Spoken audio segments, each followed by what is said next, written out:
เวียดนามกวดค้นเครือข่ายผลิตอาหารเสริมปลอมที่เคลื่อนไหวมา13ปีพบรายรับนอกระบบเกือบ 1,800 ตื้อดงสำนักข่าวเวียดนามเน็ตของเวียดนามรายงานว่าวันที่18 มกราคม 2026 นี้องค์การสืบสวนสอบสวนตำรวจแขวงลาวกายได้ออกข้อตกลงและดำเนินคดีอาญาเท่าด่วนจุงดึกอายุ 45 ปีพร้อมกับผู้ร่วมขบวนการอีก 5 คนในข้อหาร่วมกันผลิตและจำหน่ายสินค้าปลอมประเภทเสบียงอาหารและอาหารเสริม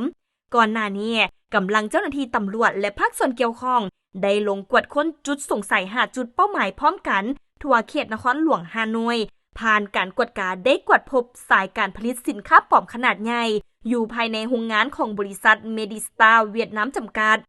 ในเวลาเข้ากวดค้นเจ้าหน้าที่สามารถยึดของกลางผลิตภัณฑ์อาหารเสริมปลอมหลายพันรายการเช่นคอลลาเจนวิตามินและยาบำรุงกระดูกข้อต่อกระดูกที่กำลังอยู่ในขั้นตอนการบรรจุ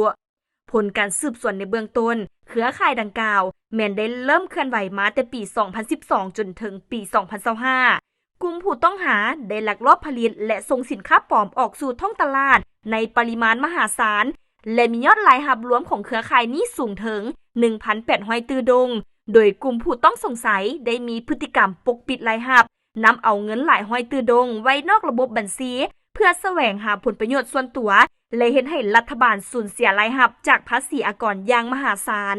ปัจจุบันองค์การสืบสวนสอบสวนตำรวจแขวงลาวกายกำลังเล็งขยายผลการสืบสวนเพื่อดำเนินคดีเท่าด่วนจุงดึกและผู้ร่วมขบวนการใน2ข้อหานักคือผลิตและจำหน่ายสินค้าปลอมเสบียงอาหารและผลิตภัณฑ์เสริมและละเมิดระเบียบการบัญชีที่ก่อให้เกิดผลเสียหายอย่างลวงลาย